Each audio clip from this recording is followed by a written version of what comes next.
Welcome. Thank you all for being here. For those of you who do not know me, I am Eddie Weeks, your legislative librarian. Your legislative library is just across the hall here in Suite 804. Please stop by and say hi at any time. I'm there to answer just about any historical question you may have about the legislature, old laws, past legislators, the legislative process, and even what is the history of the use of the Tennessee state capitol? What a great question. Well, let's start our story in 1843. You see, it was in 1843 when Nashville was named the permanent capital of the state. And with a permanent capital city, they needed a permanent capital building. Now, just for the pedantic librarian part of me, capital with an A refers to the city, capital with an O refers to the building. So the capital is in the capital, and the capital is where the capital is. So in 1843, they decide on a capital in which to build their capital. Got it? In the true spirit of legislative unity that exists to this day that we're all so familiar with, the Senate chose Kingston and the House chose Murfreesboro. Nashville did eventually become the compromise and the permanent capital of the state. William Strickland, the architect, gave them a grand design for the building. If you're interested in the construction of that building and the building itself, you can search for the phrase grounded in tradition. That will bring up a documentary produced by the Secretary of State's office describing that magnificent and most beautiful building. In fact, that was the phrase used to describe the building in 1923 House Joint Resolution 14, magnificent and most beautiful. Unfortunately, that's not always been the feeling invoked by that building. 16 years prior to this resolution, in his 1907 address to the legislature, Governor Malcolm Patterson declared, "The condition of our state capital is a reproach to Tennessee, a magnificent and costly building, the pride of the people, built for use and adornment, is rapidly going to decay." The key words in that paragraph, though, are not about the condition of the Capitol, but about why it was built. Built for use. That may seem like an odd phrase. It's a Capitol building. Of course it was built for use. But that's the thing. It wasn't just built for the use of the legislature or the use of the government, but for the use of the people. And that's what this talk is about. The unexpected and unusual uses of that Capitol building. Consider this. In 1855, while that building is still under construction, the 31st General Assembly granted the use of the Capitol to the American Medical Association for its annual meeting held in Nashville in 1857. This was the 10th meeting ever of the American Medical Association, and it happened in that Capitol building. Remember, the legislature's only meeting for a few months every other year. They decide to let other people use the building while they're not using it. In 1857, the American Medical Association thanked the authorities of the state and city who have tendered this magnificent state capitol for their sittings. The Capitol had its first new use, that of a public meeting space. There were also other groups that were permitted the use of the Capitol. 1859, Joint Resolution 7 granted the use of the halls of the Capitol to the National Typographical Union, which met here in May 1860. And 1860, Joint Resolution 37 granted the use of the House Chamber to the National Division of the Sons of Temperance to hold their meeting in 1861. It is not known if this meeting ever happened or not. On June the 8th, 1861, Tennessee seceded from the Union. A month before that, the 33rd General Assembly, in an extraordinary session preparing for the war, adopted 1861 Joint Resolution 6. The President Cabinet, and Congress of the Confederate States be and are hereby invited to the city of Nashville, and that the capital is hereby tendered to them. The Tennessee state capital was offered to the Confederacy. Nashville fell to Union forces in February 1862, and the capital was no longer the capital. Days before Nashville fell, 1862 Joint Resolution 4 removed the seat of government and all papers and records of the state from Nashville. Governor Isham Harris was to reconvene the legislature when and where possible. And we really needed that typographical union back to tell us how to correctly spell the word temporary. March 3rd, 1862, Andrew Johnson was appointed the military governor of Tennessee. The state capital now had another new use, that of military base. On October 29, 1862, the Nashville Union and American printed a letter from Jasper Morton, Chief Engineer of the Army of the Ohio, declaring that the capital had a new name to go with its new use: Fort Andrew Johnson. This was not just a symbolic military base, it was an active military base. On November 4th, 1863, the Nashville Union and American printed General Order Number 35. All officers not on duty at this post will immediately report at the Provost Marshal's office in the Capitol building. This may seem incredible, but the Capitol had already been in military use before then. 1858, Chapter 81, was to provide for collecting and keeping the public arms of the state. Section 5 of this act declared that the north basement of the Capitol, or as much thereof as may be necessary, shall be set apart by the commissioners of the Capitol as a state arsenal. The state's arsenal was in that Capitol building, and they forgot that it was there. 1868, Senate Joint Resolution 115 appointed a committee to supervise the removal of a large quantity of gunpowder from the basement of the state capitol and deposit the same in some more appropriate place. It's good to know they had such trust in the committee system. It's also interesting to remember that Nashville was nicknamed the Powder City of the World because of its manufacture of gunpowder, so gunpowder may have been appropriate in the capital after all.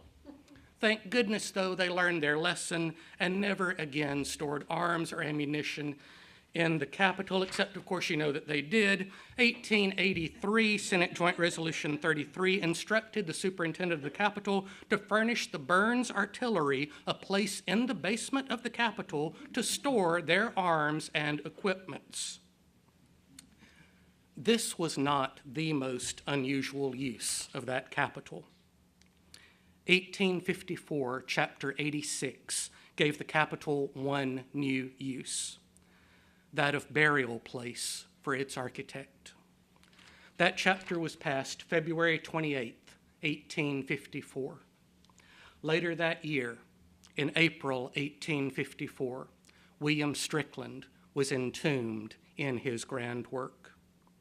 Nearly 30 years later, he was joined in the building. 1881, Joint Resolution 23 authorized Samuel Dold Morgan, the chair of the Building Commission, to be disinterred from the city cemetery and laid away in the wall of the Capitol. The Capitol is a tomb, a very unusual use for a Capitol. While these two men have no choice but to stay at the Capitol, many other people choose to visit the Capitol. May 28, 1871, the Nashville Union and American ran this story. The past week has been a pleasantly refreshing week with the state officials and their clerks at the Capitol. Every day, the building has been thronged with ladies and girls representing various portions of Tennessee, all looking perfect pictures of happiness and beauty.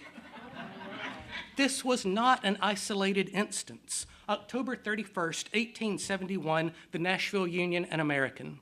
Our Capitol and State Library were thronged by an unusually large number of visitors yesterday, many of whom were ladies from Illinois, New Jersey, and other states.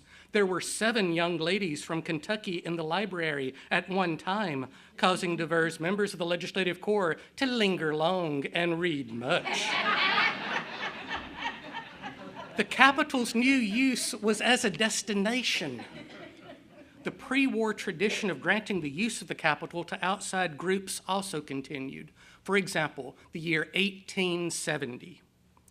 1870, House Joint Resolution 74 granted the House Chamber to the American Dental Association. 1870, House Joint Resolution 16 granted the use of the House Chamber to Reverend E.H. Osborne, agent for the Tennessee Home for Inebriates. And the House then says that the members of the Senate be requested to attend. 1870, House Joint Resolution 17 granted the use of the House Chamber to the General Assembly of the Cumberland Presbyterian Church. 1870, Joint Resolution 29 offered the House Chamber to the Grand International Division of the Brotherhood of Locomotive Engineers. And still in 1870, extraordinary session, the use of the basement of the Capitol is granted to the Nashville Ladies Society of Good Samaritans for the purpose of holding a festival. This one may seem the strangest of all, a festival held in the Capitol. But there were several festivals and dances held in the Capitol over the years. The Nashville Patriot, May the 1st, 1860, ran an advertisement for the Printers' National Ball held at the state capitol. And those $3 tickets would be about $87 each today. March 17th, 1874, St. Patrick's Day. The Nashville Union and American reported that the Hibernian Society will give their 6th annual ball at the state capitol, the dance in the House Chamber, and the supper in the basement. Other groups also used the Capitol. The Nashville Union and American, March 8, 1870. The ball given at the Capitol last night by the porters of both branches of the legislature is said to have been a brilliant affair. The different thoroughfares leading to the Capitol were thronged with the elite of the colored population dressed in the height of fashion. 1870. The Capitol's use as the place to dance perhaps reached its zenith in 1883. May 25th, 1883, the Nashville Tennessean, 7,000 people within the grounds. A brilliant scene in the Hall of Representatives. Hundreds dance to the music. At 11 o'clock at night, one of the managers stood upon the rostrum and entreated those who were not dancing to go into the committee rooms, corners, or out on the porch so that the dancing could continue. This request made room for about 50 couples to dance a waltz, but by the time the waltz was over, the floor was so crowded again that dancing was possible only in the corners, the committee rooms, and on the south porch.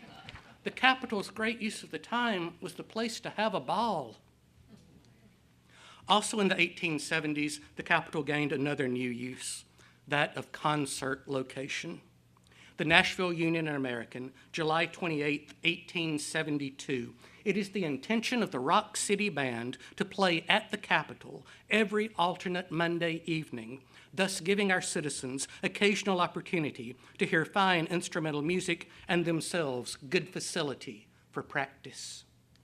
The Nashville Union and American on September 12, 1872, reported on a change of nights, but the free concerts were to continue.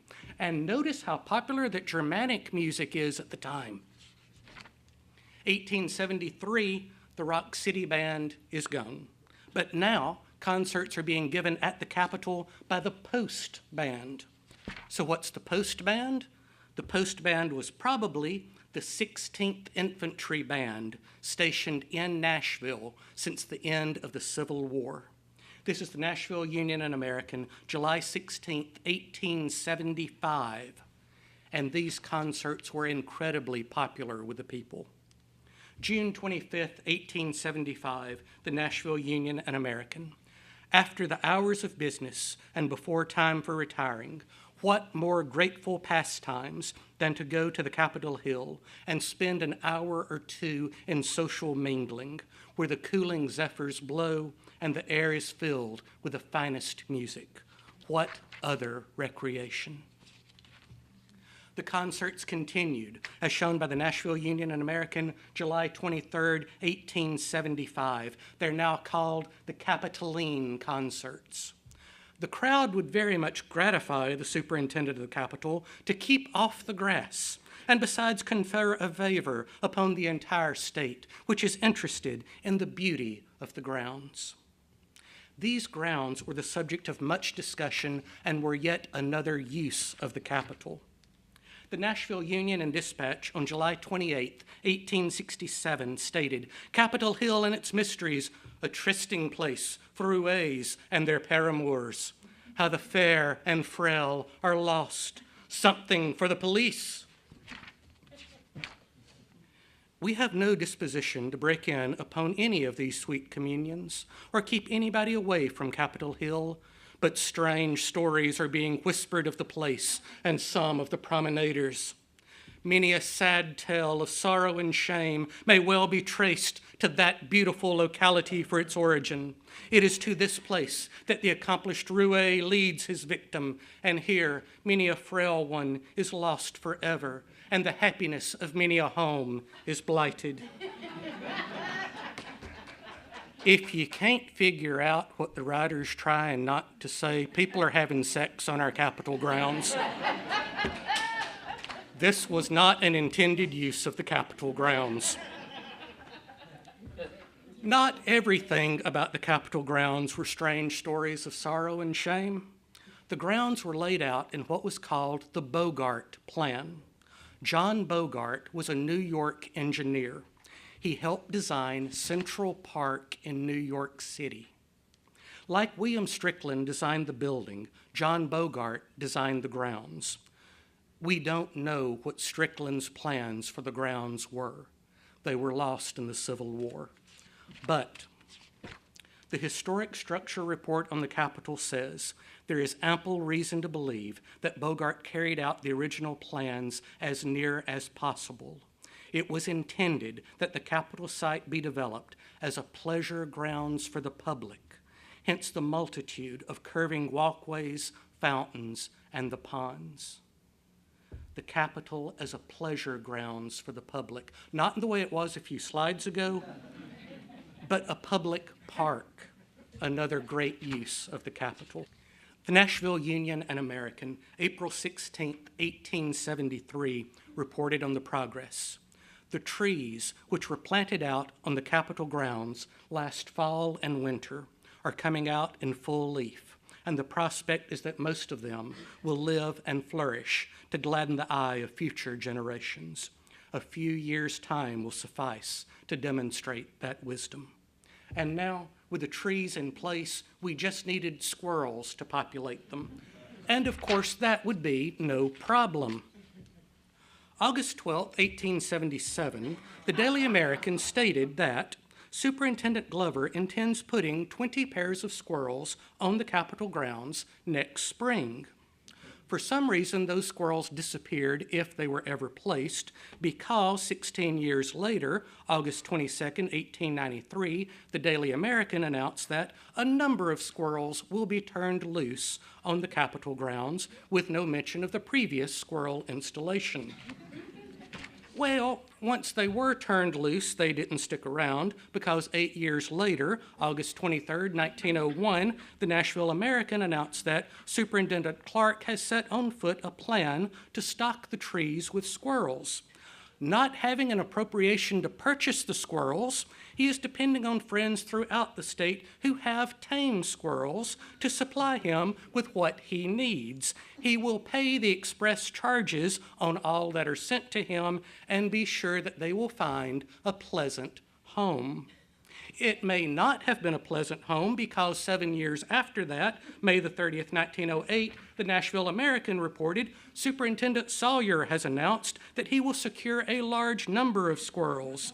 Mr. Sawyer desires that the squirrels be contributed, but if pay is demanded, he will make compensation. 31 years of trying, we still don't have squirrels in our trees. Another decade passed before someone decided to take drastic steps. Squirrels to dwell on Capitol Hill will be furnished by Mayor of Memphis. Memphis squirrels were imported to Nashville to populate the Capitol Hill trees. February 23, 1917, the Brownsville State's Graphic, workmen already making boxes for the little fellows. We then get a hint as to what might be happening to all those squirrels. June the 12th, 1917, the Nashville Tennessean, small boys prey on Capitol squirrels. 13 squirrels have been liberated on the hill, houses provided, and to all appearances they seem to like their new home. However, the small boy has gotten busy with these pets and at every chance seeks to catch or destroy the squirrels. Finally, some good news. October 10th, 1917, 4 new arrivals in squirrel family. After over 40 years of trying, we finally have a new use for the Capitol, that of squirrel habitat.